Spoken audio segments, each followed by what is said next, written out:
El olor a cordero asado y a vino caro se me metía por la nariz, un aroma tan ajeno a mi cocina de lavapiés que casi me mareaba. Estaba sentada en una silla que probablemente costaba más que todos mis muebles juntos, con mi vestido de flores de los domingos, sintiéndome como una amapola en un jardín de orquídeas. Javier, mi yerno, no paraba de llenarme la copa, llamándome reina y mamá, con una voz tan melosa que empalagaba más que el postre. Pero sus ojos no me miraban a mí, miraban la carpeta de piel oscura que descansaba sobre el mantel de hilo, justo al lado de la fuente de plata. Dentro de esa carpeta, un papel esperaba mi nombre, y junto a ella, una pluma Mont Blanc, negra y dorada, parecía un pequeño ataúd de lujo. Cada vez que Javier la rozaba con los dedos, un escalofrío me recorría la espalda. Él sonreía, pero su sonrisa no le llegaba a la mirada, que era la de un cazador que tiene a su presa acorralada y solo espera el momento justo para dar el golpe de gracia. Yo solo quería volver a mi piso, al olor de mi ropa limpia y al sonido de la radio de mi vecina. Mi hija Sofía, a mi lado, era un fantasma. Forzaba una sonrisa cada vez que yo la miraba, pero en cuanto apartaba la vista, su rostro se convertía en una máscara de angustia. No paraba de mirar su teléfono, un iPhone de esos que parecen un espejo, haciéndose fotos con el plato de jamón, con la copa de vino, con el fondo del restaurante. Buscaba el ángulo perfecto para que no se viera mi vestido humilde o mis manos, llenas de las manchas de la edad y de una vida de trabajo. Sentía su vergüenza como si fuera una corriente de aire frío, la vergüenza de su madre, la modista de barrio, la vergüenza de nuestro piso en lavapiés. A su lado, en una silla vacía, descansaba su bolso de Loewe, un regalo de Javier que costaba, según me dijo él mismo con orgullo, exactamente 2.400 euros. El bolso parecía mirarme con desdén, como si supiera que yo no pertenecía a ese mundo de apariencias que mi hija y su marido se habían empeñado en construir con mi dinero, con los ahorros que mi Antonio había sudado durante 50 años. Pagué los 22.500 euros del banquete sin pestañear.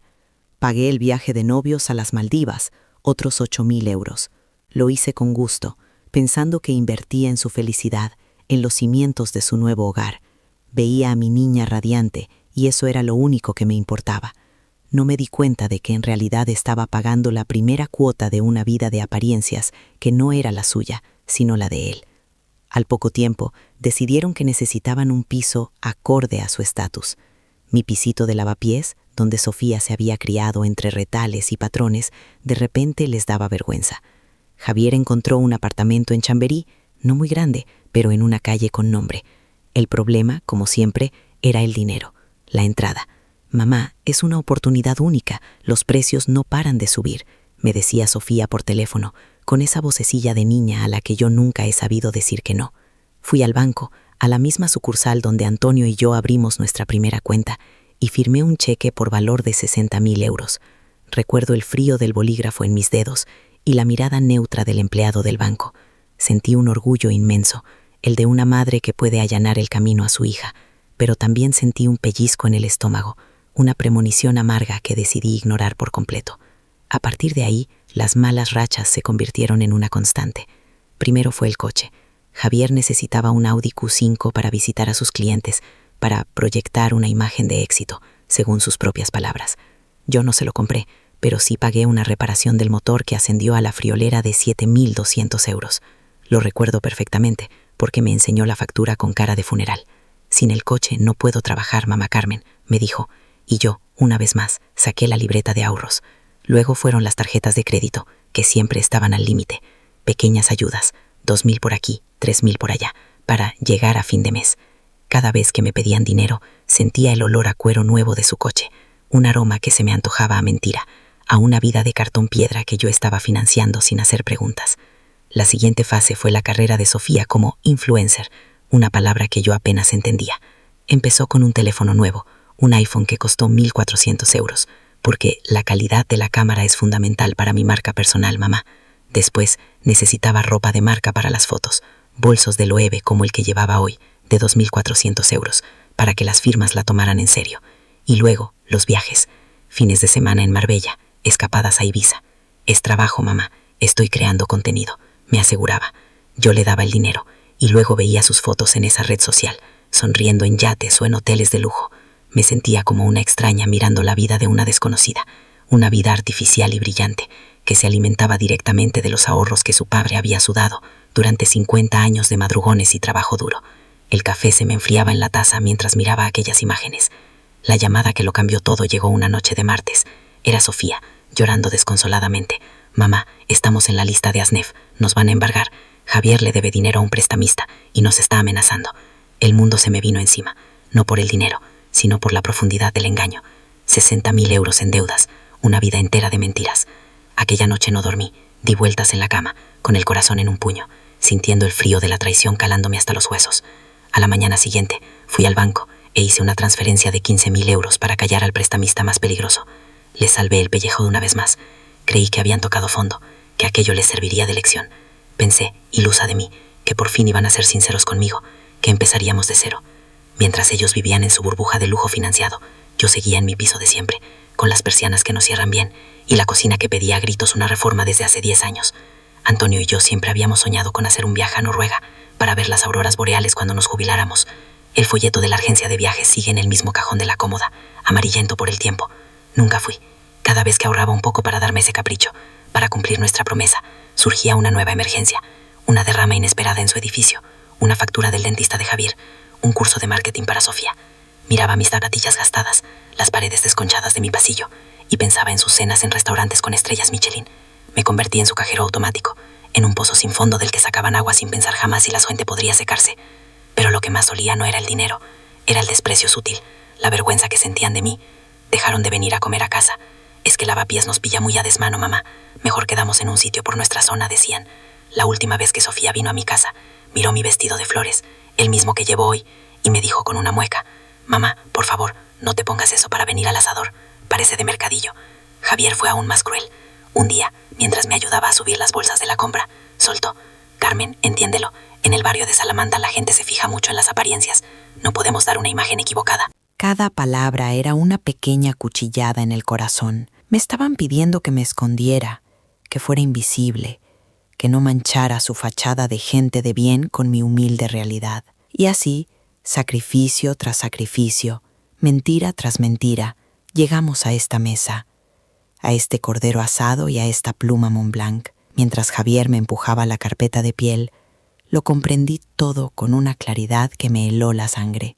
Todas las ayudas, los préstamos, las emergencias, no eran hechos aislados, eran parte de un plan, una estrategia a largo plazo para despojarme de todo. No querían mi ayuda, querían el control total, querían la llave de la caja fuerte. Creí que estaba construyendo un futuro para mi hija, dándole las oportunidades que yo no tuve, pero en realidad solo estaba pagando los caros materiales de la jaula dorada en la que Javier la había metido. Y ahora, con esa simple firma, pretendían que yo misma me metiera en otra jaula, la de la dependencia, para poder exprimir hasta el último del legado de mi Antonio. Fue entonces cuando se acercó a nuestra mesa un muchacho joven, un camarero que no nos había atendido hasta ese momento. Tendría poco más de 20 años, con el pelo oscuro y unos ojos vivos que parecían registrarlo todo sin juzgar. Llevaba el uniforme, una camisa blanca y un mandil negro, con una pulcritud que hablaba de respeto por su trabajo. Se movió con una agilidad silenciosa, rellenando mi copa de agua sin que yo apenas me diera cuenta. Su presencia era una nota discordante en la sinfonía de falsedad que Javier y Sofía estaban interpretando. Era un chico de verdad, de los que probablemente ayudaban en casa y estudiaban por las noches, y su normalidad, su honestidad no impostada, de repente hizo que la escena que estábamos viviendo me pareciera aún más grotesca y artificial. Sentí por un instante que ese muchacho veía a través de la farsa, que no se dejaba engañar por el Audi aparcado fuera ni por el bolso de Loewe de mi hija. Era solo una sensación, un pálpito de madre, pero me aferré a él mientras Javier me deslizaba el documento por el mantel de hilo. Su voz untuosa llenó el silencio que se había creado. «Es solo una firmita, mamá, para poder gestionar tus cosas en el banco y que no tengas que moverte de casa. Un simple poder notarial». El camarero, que estaba a punto de retirarse, se detuvo en seco. Fue un instante, un microsegundo, pero yo lo vi. Su espalda se tensó y su mano, que iba a coger una botella vacía, se quedó suspendida en el aire. La palabra poder notarial resonó en la mesa con un eco siniestro que yo no sabía interpretar del todo, pero que mi instinto reconocía como una amenaza. Javier lo dijo con la misma ligereza con la que se pide más pan, intentando despojar a la frase de toda su carga, de todo su veneno. Pero el veneno ya estaba en el aire, y vi como ese joven camarero, ese completo desconocido, lo inhalaba, y su rostro cambiaba por completo, adquiriendo una expresión de alarma que intentó disimular al instante. Vi como la mirada del muchacho saltaba de la cara depredadora de Javier a la cara de angustia culpable de mi hija, y finalmente se posaba en mí, en mis manos temblorosas que sostenían aquella pluma tan lujosa como una sentencia. En sus ojos no vi curiosidad, sino reconocimiento. Fue una mirada fugaz, pero cargada de una comprensión que me heló la sangre. Era como si él supiera exactamente lo que estaba pasando, como si ya hubiera visto esa misma obra de teatro antes, con otros actores pero con el mismo final trágico. Por un momento, su profesionalismo desapareció y vi a un nieto preocupado, a un joven que entendía la soledad y la vulnerabilidad de una mujer mayor rodeada de lobos con piel de cordero. No dijo nada, por supuesto. Se recompuso, esbozó una sonrisa tensa y se retiró hacia la barra, pero esa mirada se quedó grabada en mi retina, una señal de advertencia silenciosa en medio del campo de batalla. Esa palabra, poder notarial, me trajo de golpe a la memoria la historia de Paca, mi vecina del tercero, una viuda como yo. Su sobrino, un chico muy aparente que siempre la llamaba Tita, la convenció para que le firmara unos papeles para agilizar el papeleo de la pensión, un poder exactamente igual. Un mes después, Paca descubrió que el sobrino había vendido su piso, el piso donde había vivido 40 años, y la había dejado en la calle con una mano delante y otra detrás. La recuerdo llorando en mi rellano, con los ojos hinchados y la voz rota, repitiendo una y otra vez: «Pero si era mi niño, Carmen, si yo le he criado». Aquel recuerdo, enterrado bajo años de confianza ciega en mi propia hija, emergió con la fuerza de una pesadilla. El frío en mi estómago se convirtió en un bloque de hielo. Miré el papel, vi a Sofía, y por primera vez vi en su rostro, no a mi niña, sino al sobrino de Paca. La pluma Montblanc se sentía como un trozo de plomo en mi mano. Javier, notando mi vacilación, me dio un pequeño empujoncito en el brazo, un gesto que pretendía ser cariñoso, pero que se sintió como el de un carcelero. «Venga, reina, que no es nada, es por tu bien, para que estés tranquila», insistió, su sonrisa ahora un poco más tirante, un poco más forzada. El olor del cordero se había vuelto rancio, y el vino caro me sabía a vinagre en la boca. Miré a Sofía, buscando en sus ojos una última brizna de la niña que yo había criado entre patrones y retales de tela, una última señal de que me quería de verdad, más allá del dinero. Pero ella no me devolvió la mirada. Tenía los ojos clavados en el bordado del mantel, estudiando cada hilo con una concentración febril, como si su vida dependiera de ello. En ese momento supe, con una certeza que me partió el alma en dos, que estaba sola, completamente sola, a punto de firmar mi propia ruina. Fue entonces cuando lo vi regresar. El joven camarero caminaba desde la barra con una bandeja de metal en las manos.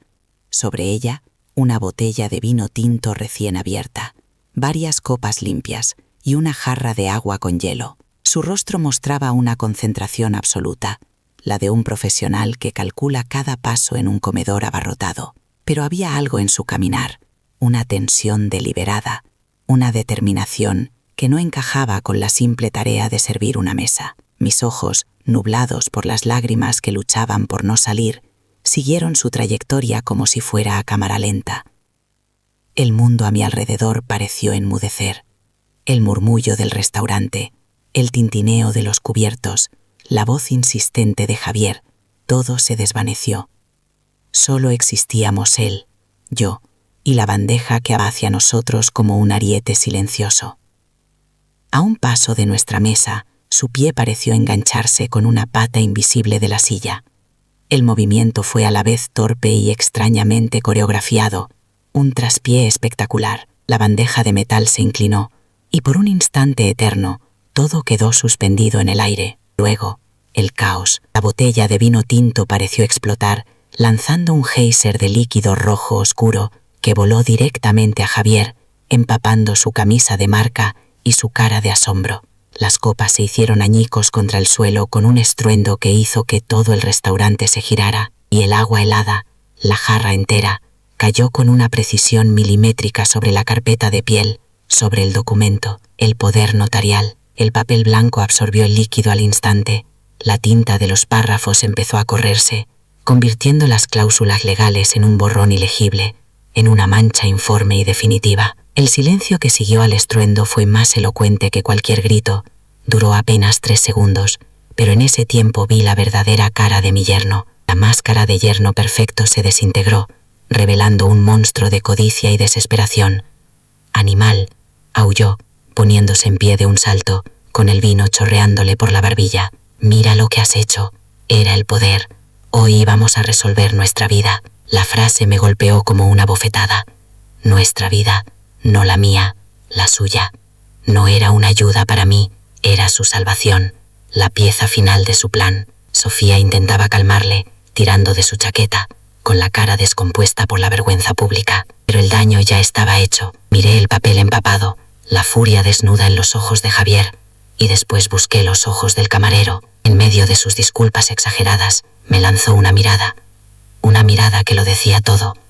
Y en ese preciso instante, la venda se me cayó de los ojos. El engaño, la manipulación, los años de mentiras, todo cobró un sentido terrible y cristalino. Ya no era una madre engañada, era una mujer que acababa de despertar. En el taxi de vuelta a Lavapiés, con el olor a cordero y a vino rancio todavía pegado a mi vestido de flores, no derramé ni una sola lágrima. El llanto es para el dolor, para la pérdida, y lo que yo sentía en ese momento era algo distinto, algo mucho más frío y afilado. La rabia, una rabia cristalina que me despejó y me secó los ojos. La imagen del rostro de Javier, descompuesto por la codicia al ver el papel empapado, se había grabado a fuego en mi memoria. Hoy íbamos a resolver nuestra vida, su vida, no la mía. En ese instante, la Carmen ingenua, la madre abnegada que firmaba cheques sin preguntar, murió, y en su lugar, mientras el taxi cruzaba el paseo de la Castellana, nació otra mujer, una estratega. Decidí que no habría gritos ni reproches. El enfrentamiento directo era lo que ellos esperaban, era su terreno. El mío, a partir de ahora, sería el silencio, un silencio denso y calculador, donde ellos, esa misma noche, como un reloj, sonó el teléfono. Era Sofía. Su voz, al otro lado de la línea, era un torrente de disculpas ensayadas, un teatro de preocupación filial. «Mamá, ¿estás bien? Qué vergüenza hemos pasado. Pobre chico, el camarero, qué torpe. Y Javier, ya sabes cómo se pone, se ha asustado mucho por ti, por el disgusto». Cada palabra era una mea en papel de seda. Escuché su actuación con una paciencia infinita, asintiendo con la cabeza aunque ella no pudiera verme. «No te preocupes, hija mía, un accidente lo tiene cualquiera. Estoy bien, solo un poco cansada», le dije, y mi propia voz me sonó extraña, como si perteneciera a otra persona. Sentí el sabor amargo de la falsedad en mi boca, pero por primera vez no me supo a derrota, sino a poder. Colgué el teléfono, y una calma glacial se apoderó de mí. El juego había comenzado, y yo acababa de mover mi primera pieza sin que ellos se dieran cuenta. A la mañana siguiente, rompí mi rutina de 50 años. No fui a la panadería de la esquina por mi barra de pan de siempre. En su lugar, caminé hasta una cafetería en la calle Argumosa, un lugar anónimo donde nadie me conocía.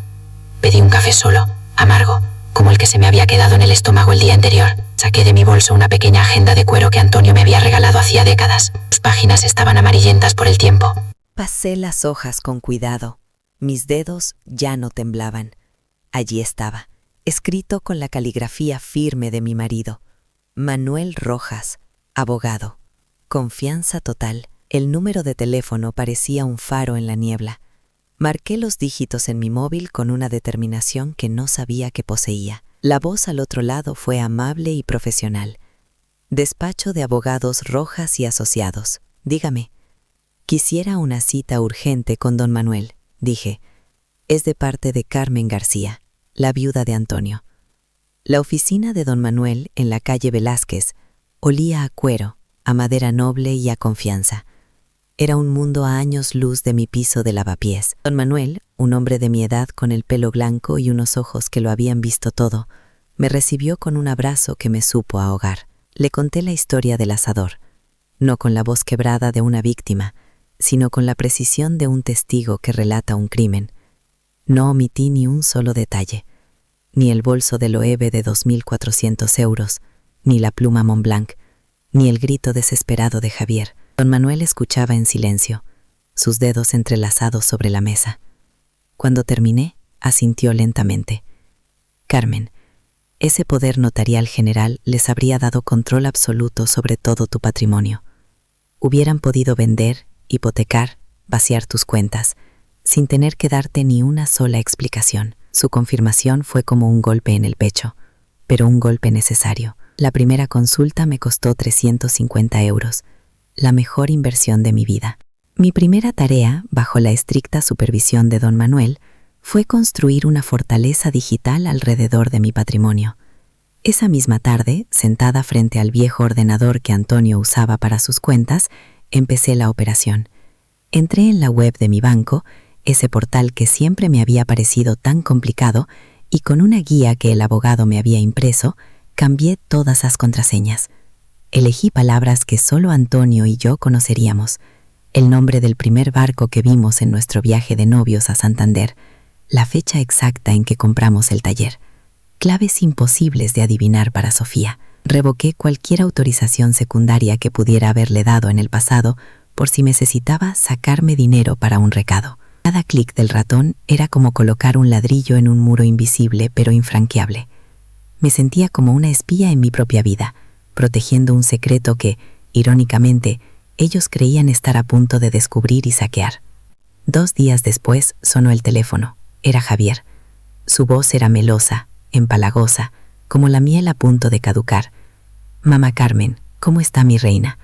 Oye, pensaba que, ya que el otro día se estropeó todo, podríamos ir al notario la semana que viene. Busco un hueco y te recojo yo mismo, para que no tengas que preocuparte por nada». El descaro era tan inmenso que casi me eché a reír. La comedia continuaba. Respiré hondo y puse mi mejor voz de anciana frágil y un poco confundida. «Y Javier, hijo, qué bien pensáis en mí, pero es que con el susto del otro día me ha subido el azúcar y el médico me ha dicho que reposo absoluto. Dejadme que me recupere un poquito, ¿vale? Ya os aviso yo». Colgué antes de que pudiera insistir. Me serví un vaso de agua y sonreí a mi reflejo en la ventana. La araña seguía tejiendo su tela, y las moscas, ansiosas por entrar, no sospechaban que la tela ya no era para atraparlas, sino para mantenerlas fuera para siempre. Sin embargo, para poder actuar, necesitaba la verdad completa, necesitaba conocer la dimensión real del agujero en el que se habían metido. Don Manuel me recomendó, con cierta delicadeza, los servicios de un investigador privado. La idea me revolvió el estómago. ¿Espiar a mi propia hija? Parecía sacado de una de esas películas de sobremesa que veo a veces, pero entendí que ya no se trataba de mi hija, sino de la mujer en la que se había convertido, una desconocida. El investigador se llamaba Ricardo, un hombre serio, de pocas palabras, que me inspiró confianza. Le hice una transferencia de 2.500 euros en concepto de provisión de fondos. Me sentía sucia al hacerlo, pero era una suciedad necesaria. Necesitaba un mapa detallado de sus deudas, de sus mentiras, para saber exactamente contra qué estaba luchando. Era el precio de la verdad, y estaba dispuesta a pagarlo sin dudar. El primer informe de Ricardo llegó una semana después, en un sobre manila sin remitente que recogí del buzón con el corazón en un puño. Subí a casa, cerré la puerta con el resorte y me senté en la mesa de la cocina para leerlo. Las páginas estaban llenas de datos fríos y brutales. La deuda total no era de 60.000 euros, como me había dicho Sofía entre lágrimas. Ascendía a 74.280 euros. Había deudas de tarjetas de crédito, varios microcréditos con intereses de usura, y lo peor de todo, una deuda de juego a nombre de Javier en varias casas de apuestas online. El informe incluía fechas, horas y cantidades. La imagen de mi yerno perfecto, el triunfador, se desmoronó por completo. No era un mal gestor, era un adicto, y mi hija, mi Sofía, era su cómplice. El papel del informe se sentía helado en mis manos, la prueba irrefutable de que no estaba salvando a mi hija de una mala racha, sino financiando la enfermedad de un extraño. En medio de todo esto, Sofía me llamó con una propuesta sorprendente. Mamá, ¿por qué no vienes de compras conmigo a la calle Serrano? Para animarte un poco, te invito a un café y miramos vestidos. Te hace falta renovar un poco el armario. La invitación era una trampa tan obvia que resultaba casi insultante. Quería exhibirme, recordarme el mundo de lujo al que aspiraba y que yo debía financiar. Acepté. Caminé a su lado por la Milla de Oro de Madrid, sintiéndome como una turista en un país extranjero. La vi mirar con anhelo los escaparates de Carolina Herrera y Prada, tocar bolsos que costaban más que mi pensión de un año. Yo, por mi parte, me mantuve en silencio, observándola. En una pequeña tienda me compré un pañuelo de seda, un capricho de 40 euros, y lo pagué con mi propio dinero, en efectivo. Ella me miró con una mezcla de sorpresa y decepción. La distancia entre nosotras ya no era solo generacional, era un abismo moral. El paso más duro, el más doloroso, lo di la semana siguiente. Acompañada por don Manuel, acudí a una notaría. No a la que Javier quería llevarme, sino a una elegida por mi abogado. El notario, un hombre joven y formal, me leyó el testamento que Antonio y yo habíamos firmado hacía 20 años. Un documento sencillo, en el que nombrábamos a Sofía heredera universal de todos nuestros bienes. Mi mano temblaba al coger el bolígrafo, pero esta vez no era por miedo, sino por el peso de la decisión. Con voz clara, que no me reconoció como mía, dicté mis nuevas voluntades. A mi hija, Sofía García, le legaba la propiedad del piso de Lavapiés. Nada más. El resto de mi patrimonio, los 3 millones de euros, hasta el último céntimo, iría destinado a la creación de una fundación. Una fundación con un único propósito: ofrecer asesoramiento legal y ayuda económica a personas mayores que, como yo, hubieran sufrido abusos financieros por parte de sus propias familias. El sábado siguiente, como si nada hubiera pasado, vinieron a visitarme. Trajeron una bandeja de pasteles de Mallorca, su ofrenda de paz, su cebo. Se sentaron en mi pequeño salón, con sus ropas caras y sus sonrisas falsas, y empezaron a hablar de sus planes. Un chalet en las afueras, un viaje a Tailandia para crear contenido, un nuevo coche para Javier. Hablaban de un futuro brillante, un futuro que daban por sentado que yo pagaría. En cuanto arreglemos tus papeles, mamá, y puedas darnos acceso, todo esto será posible, dijo Javier, con esa familiaridad repugnante. Yo les serví café en mis tazas de Duralex de toda la vida, sonreí, asentí y escuché. Escuché cómo diseñaban los planos de un castillo, cuyo terreno yo acababa de vender en secreto. La sensación era extraña, una mezcla de dolor profundo por la hija que había perdido y una satisfacción gélida por la justicia que estaba a punto de llegar. Esa noche, cuando se fueron dejando un rastro de perfume caro y mentiras en el aire, me quedé sola en el silencio de mi casa. Cogí el viejo marco de plata que guardaba la foto de mi boda. Miré a Antonio, tan joven, tan lleno de vida, con su sonrisa honesta. Acaricié el cristal frío. «Perdóname, Antonio, cariño», le susurré a la imagen. «Perdóname por haber sido tan ciega, por haber permitido que mancharan tu nombre y tu esfuerzo. Pero se acabó. La niña que criamos ya no existe, y yo no puedo seguir regando una planta muerta.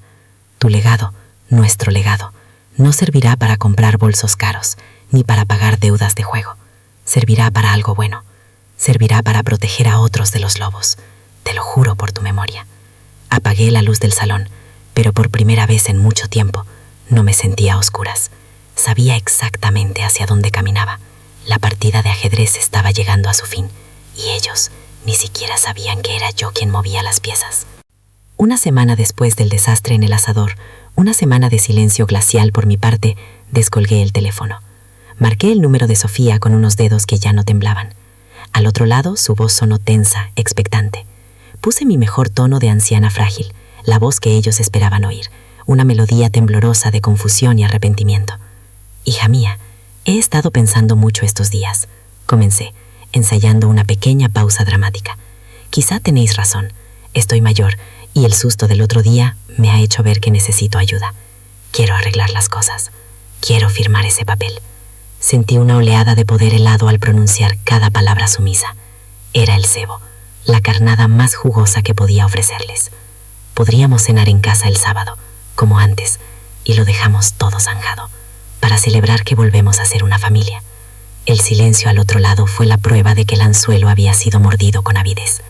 La reacción de Sofía fue exactamente la que esperaba, un suspiro de alivio mal disimulado, seguido de un torrente de palabras empalagosamente cariñosas. Mi mamá, claro que sí. Qué alegría me das. Sabía que lo entenderías. Es por tu bien, solo por tu bien.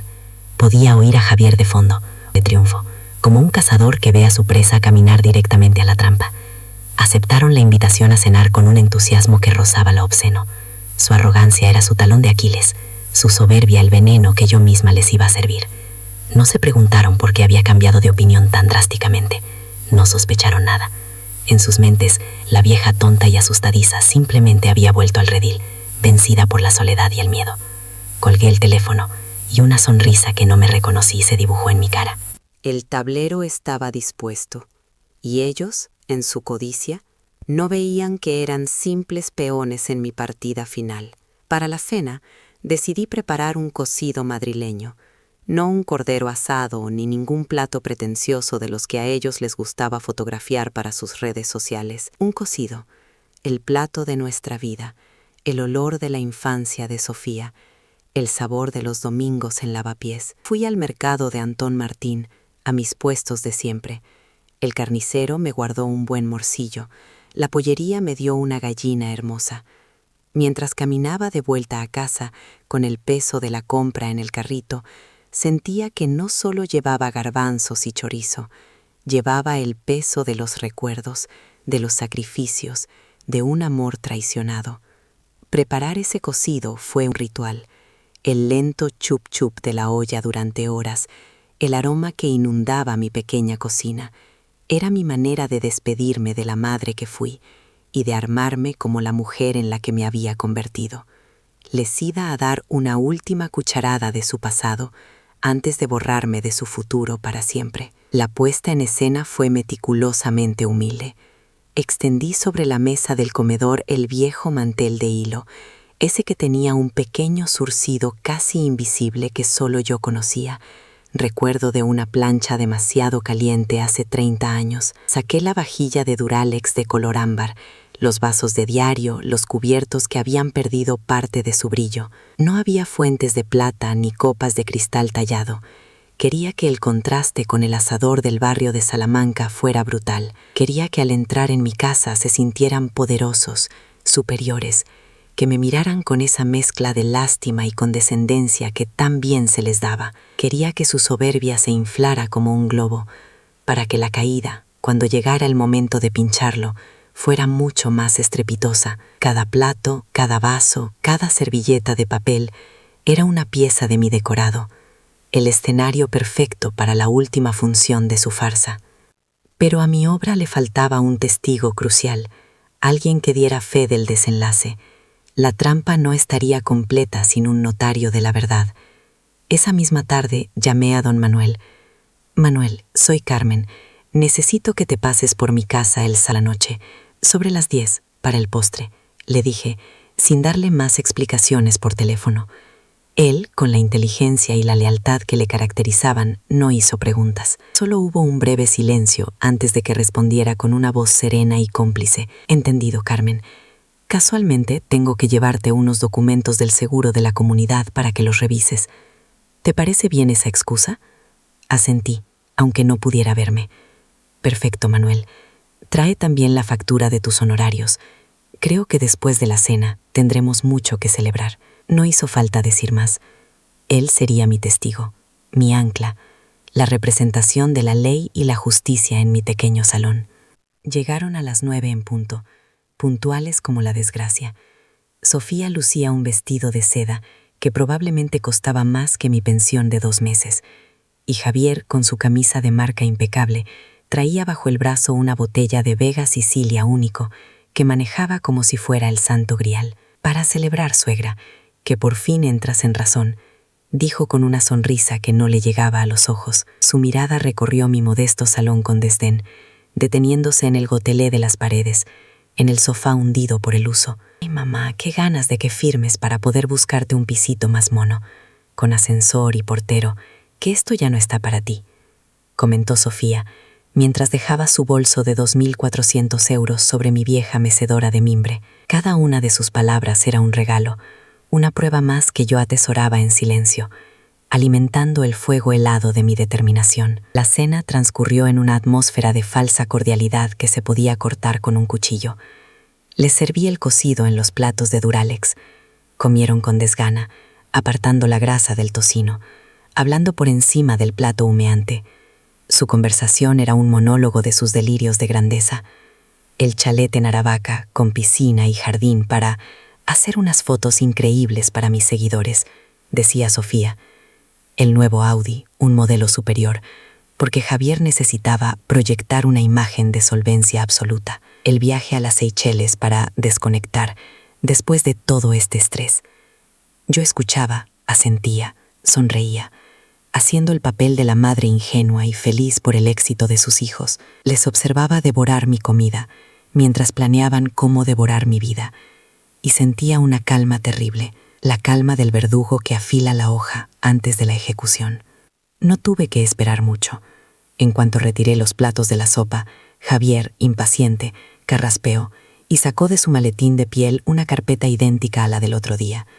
La puso sobre el mantel con un gesto de triunfo contenido. Bueno, mamá Carmen, ya que estamos tan a gusto en familia, ¿qué te parece si aprovechamos y dejamos esto listo? He traído una copia nueva del Poder, compulsada y todo, para que no haya problemas. Su voz era un susurro conspirador, como si estuviera a punto de revelarme un secreto maravilloso. Abrió la carpeta y me deslizó el documento por la mesa. A su lado, una pluma estilográfica, no tan ostentosa como la Montblanc, pero igualmente cara, esperaba mi firma. Sofía me miró con una sonrisa expectante, la misma sonrisa que ponía de niña cuando me pedía un capricho que sabía que no podía negarle. El momento había llegado. Justo cuando mi mano se acercaba a la pluma, con una lentitud calculada, sonó el timbre.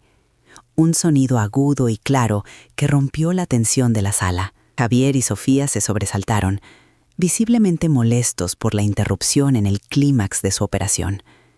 Intercambiaron una mirada de fastidio. ¿Esperas a alguien, mamá?, preguntó Sofía con un filo de irritación en la voz. Yo me levanté, alisándome el delantal, y compuse mi mejor expresión de anciana despistada. Y es verdad, casi se me olvida. Debe de ser don Manuel, el abogado. Le pedí que se pasara un momentito a traerme unos papeles del seguro del edificio. No os preocupéis, es solo un minuto. Ahora mismo le atiendo.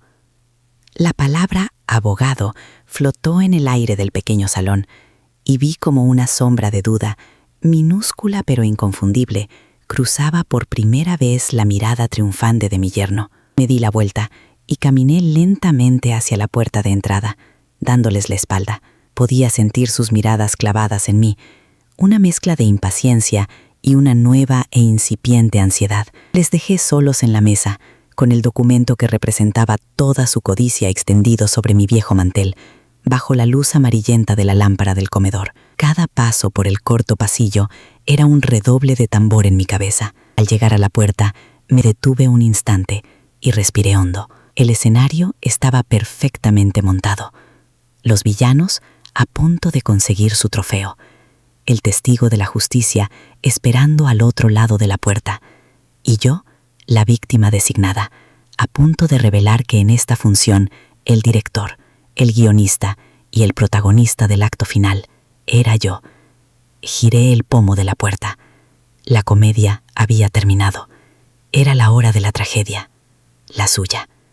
Abrí la puerta y allí estaba don Manuel, con su traje gris impecable y un maletín de cuero que olía a seriedad y a problemas resueltos. Su presencia en el umbral de mi humilde piso de lavapiés era tan anacrónica como la de un león en un gallinero. Le hice pasar con mi mejor sonrisa de abuela despistada, la que llevaba ensayando toda la semana. «Pasa, Manuel, pasa. Hijos, este es don Manuel, un viejo amigo de vuestro padre. Ha venido a traerme unos papeles del seguro». Les presenté, y vi cómo el cuerpo de Javier se tensaba al oír la palabra amigo, y más aún al ver el maletín.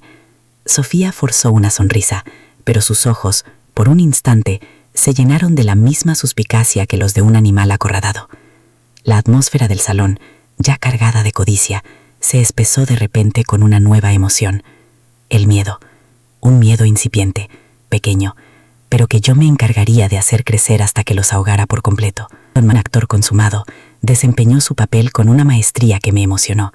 Saludó a la pareja con una cortesía distante y se sentó en el sofá, colocando el maletín sobre sus rodillas. Carmen, solo un momento. Es sobre la nueva póliza de la comunidad. Necesitan tu firma para actualizar los datos del beneficiario. Javier, visiblemente ansioso por despachar al intruso y volver a lo importante, hizo un gesto con la mano, restándole importancia. Claro, lo que sea. Mamá, ¿por qué no terminamos primero con lo nuestro, que es un momento, y así Don no tiene que esperar? Empujó la carpeta de nuevo hacia mí.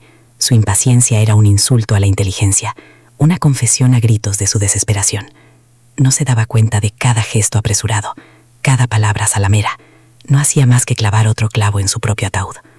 El abogado y yo intercambiamos una mirada casi imperceptible. La función estaba a punto de comenzar. Cogí la pluma que Javier me ofrecía. Era más ligera que la Montblanc, pero en mis manos se sentía igual de pesada, como el arma de un crimen que me negaba a cometer.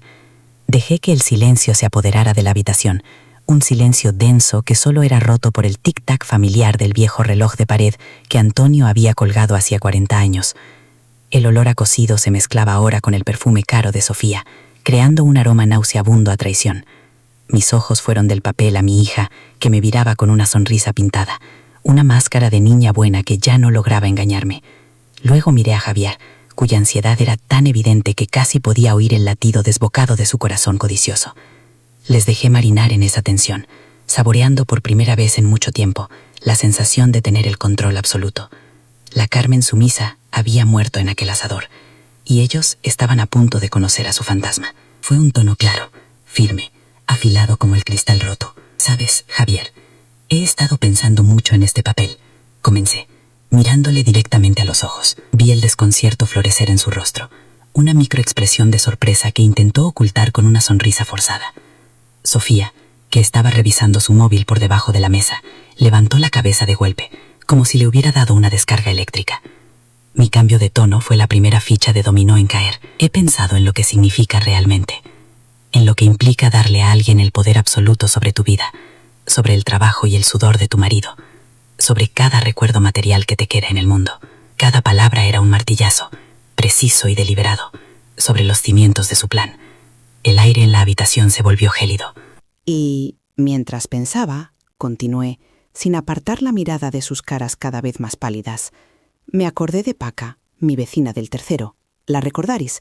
Su sobrino, ese chico tan encantador que siempre le ayudaba con la compra, también le hizo firmar un simple papelito por su bien, un poder notarial, exactamente como este. Hice una pausa, dejando que la historia calara, que la reconocieran como un espejo de su propia infamia.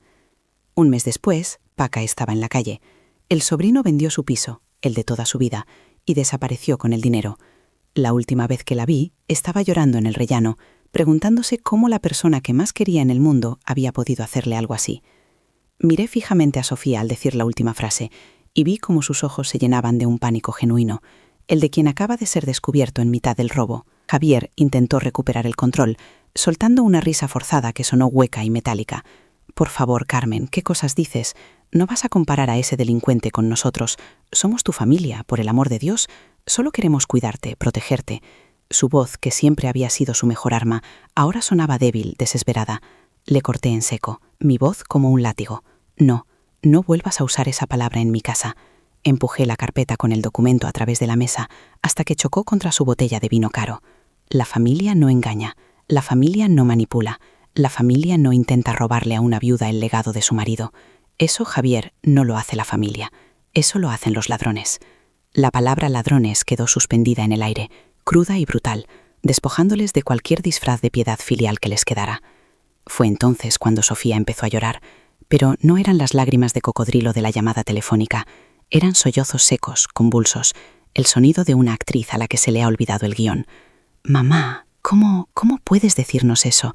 Después de todo lo que hacemos por ti, de nuestra preocupación», balbuceó, llevándose una mano al pecho en un gesto teatral. La miré, pero la pena que siempre había sentido por ella se había evaporado. «No hacéis nada por mí, lo hacéis por vosotros», repliqué. Mi voz era un bisturí. El bolso de Loewe de 2.400 euros, Sofía, era para mí. El Audi Q5 para proyectar una imagen de éxito, Javier, era para mí. O quizá los 74.280 euros que debéis a media docena de prestamistas también son por mi bien. Lancé la cifra exacta como si fuera una piedra y vi cómo impactaba en ellos, dejándolos sin aire. La reacción fue instantánea y gloriosa. El llanto de Sofía se cortó de raíz, ahogado en un jadeo de pura incredulidad. Su rostro pasó del rosa del dramamidro al blanco del pánico absoluto. Javier se quedó petrificado, con la boca entreabierta y los ojos desorbitados. La cifra, esa cifra precisa y vergonzosa que creían su secreto más oscuro, acababa de ser expuesta bajo la humilde luz de mi comedor. No solo había sido descubierto, sino que se daba cuenta de que la presa siempre había sabido dónde estaba y le había tendido a una trampa mucho más sofisticada. Vi en sus ojos el terror de quien comprende que no solo ha fracasado en su plan, sino que está a punto de enfrentarse a unas consecuencias que ni siquiera había imaginado. La partida de ajedrez había terminado. Jaque mate. En ese momento, don Manuel, con la sincronización de un director de orquesta, se levantó y colocó su maletín sobre la mesa con un golpe seco y autoritario. Buenas noches. Permítanme que me presente formalmente. Soy Manuel Rojas, y desde hace 2 semanas soy el único representante legal de la señora Carmen García. Abrió el maletín con parsimonia y extrajo una carpeta voluminosa, mucho más gruesa que la suya. Y me temo, señores, que conseguir la firma en ese poder notarial es con diferencia el menor de los problemas legales a los que se enfrentan a partir de esta noche. Su voz era tranquila, pero tenía el peso del granito. La autoridad había cambiado de bando de forma oficial y definitiva. Ya no eran 2 depredadores acorralando a una anciana, eran 2 delincuentes sentados frente a la ley. Don Manuel continuó, su tono ahora puramente profesional, despojado de toda emoción. Mi clienta me ha puesto al corriente de una serie de disposiciones económicas que ustedes le han solicitado durante los últimos 5 años.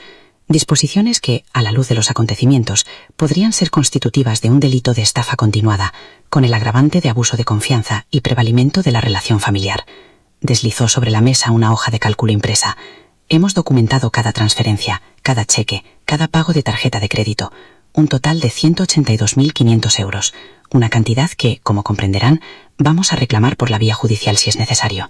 La palabra judicial resonó en la pequeña sala como una sentencia de muerte, el sonido de las puertas de una cárcel cerrándose.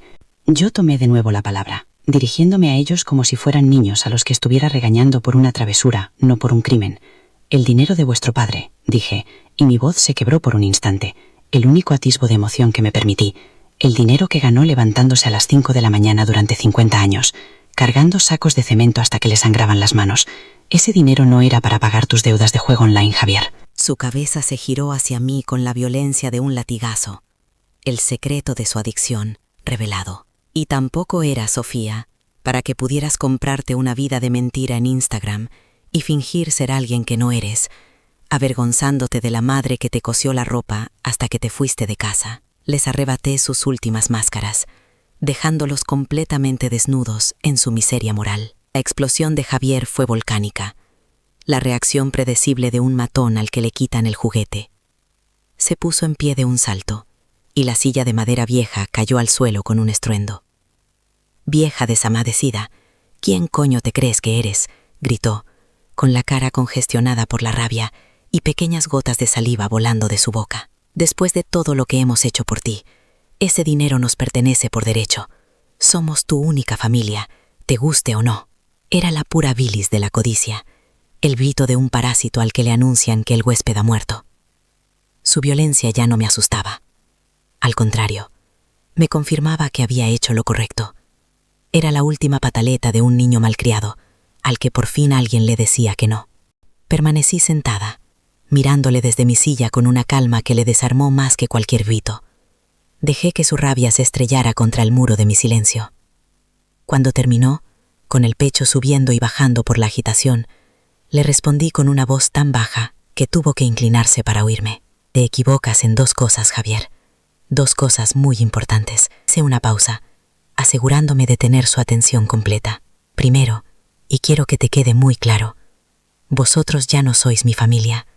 Sois 2 extraños que han cenado en mi casa por última vez. Segundo», añadí, mi voz bajando aún más, hasta convertirse en un susurro helado, «el dinero no os pertenece.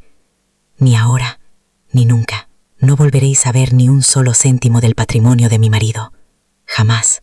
Fue el turno de don Manuel para asestar el golpe de gracia. Con un movimiento elegante, sacó 2 documentos de su carpeta y los deslizó sobre la mesa, justo encima del inútil poder notarial. Este, dijo señalando el primero, es el Nuevo Testamento de la señora García, debidamente protocolizado ante notario la semana pasada. En él se le lega a su hija, doña Sofía García, la nuda propiedad de esta vivienda. El usufructo, por supuesto, sigue siendo de mi clienta. Hizo una pausa dramática. Y este otro, continuó, señalando el segundo documento, es la escritura de constitución de la Fundación Antonio y Carmen García para la ayuda a mayores víctimas de abuso financiero. A esta fundación se destinará íntegramente el resto del patrimonio. Cada euro que pensaban gastar en coches y bolsos ahora servirá para pagar abogados que defiendan a ancianos de gente como ustedes. La justicia poética de aquello fue demasiado para ellos. La cara de Javier se transformó en una máscara grotesca de odio e incredulidad. Su boca se abría y cerraba, pero no salía ningún sonido. Estaba roto. Sofía, por su parte, se derrumbó sobre la mesa, pero esta vez su llanto era real, un lamento desgarrador y animal, el llanto de la avaricia frustrada, de la pérdida no de una madre, sino de un cajero automático. Lloraba por el chalet que nunca tendría, por los viajes que no haría, por la vida de lujo que se le acababa de escapar entre los dedos. Era un espectáculo patético, y sin embargo, no sentí ni una pizca de compasión, solo sentí el alivio inmenso de la liberación, la paz que llega cuando por fin se extirpa un tumor que te ha estado consumiendo por dentro. Me levanté de la mesa, alisándome el delantal con un gesto cotidiano, como si acabara de terminar una cena cualquiera. El ruido de sus vidas desmoronándose era un simple ruido de fondo. La cena ha terminado, anuncié, con una voz tranquila y definitiva. Don Manuel os acompañará a la puerta. Dejad las llaves de mi casa sobre la mesa del recibidor. No quiero tener que cambiar la cerradura. Ni siquiera les miré al decir las últimas palabras. Me di la vuelta y caminé hacia mi cocina, el único lugar de esa casa que todavía sentía como un santuario. No miré atrás. Escuché sus murmullos, el llanto ahogado de Sofía, la voz firme de don Manuel. Luego, el sonido de la puerta principal abriéndose y cerrándose. Y después, el silencio. Un silencio maravilloso, limpio y lleno de futuro. El silencio de mi nueva vida. El silencio que dejaron tras de sí fue el sonido más hermoso que había escuchado en 5 años. Era un silencio denso, absoluto, que no pesaba, sino que liberaba. Me quedé de pie en mitad de mi salón, respirando hondo el aire limpio de mentiras, libre del rastro de sus perfumes caros y su codicia. Sobre la mesa del recibidor, un pequeño montón de metal, las llaves de mi casa, de mi vida, devueltas a su legítima dueña. No sentí tristeza, ni siquiera el eco del dolor por la hija perdida. Sentí la calma que sigue a una fiebre alta, la claridad de un cielo despejado tras una tormenta devastadora. Miré a mi alrededor, a mi sofá hundido, a mis fotos en blanco y negro, a mi vajilla de Duralex apilada en el fregadero. Por primera vez en mucho tiempo, todo aquello no me pareció humilde ni viejo. Me pareció un reino, mi reino, y yo, por fin volví a ser la única soberana de sus fronteras. La paz, descubrí en ese instante, era el mayor de todos los lujos. La semana siguiente, volví al asador. No fui a comer, sino a cumplir una promesa silenciosa que me había hecho a mí misma. Era martes por la tarde. El local estaba casi vacío. Pregunté por Daniel. El encargado me miró con recelo, pero el chico apareció desde la cocina, secándose las manos en el delantal, con una expresión de nerviosismo en su rostro joven. Le pedí que se sentara conmigo en una de las mesas vacías, junto a la ventana. Saqué un sobre de mi bolso. Dentro no había un billete de 50 euros, sino un cheque de mi talonario personal por valor de 24.000 euros. Esto, le dije, mientras sus ojos se abrían como platos, es para que termines tu carrera de Derecho sin tener que volver a servir una sola copa. Es la matrícula completa de los 3 años que te quedan, y un poco más para libros y gastos. Considéralo la primera inversión de la Fundación Antonio y Carmen García. Necesitaremos buenos abogados, Daniel. Abogados con coraje y con corazón. Vi las lágrimas asomar a sus ojos y supe que el dinero de mi Antonio, por fin, empezaba a hacer justicia. Los días que siguieron fueron un torbellino de actividad controlada y liberadora.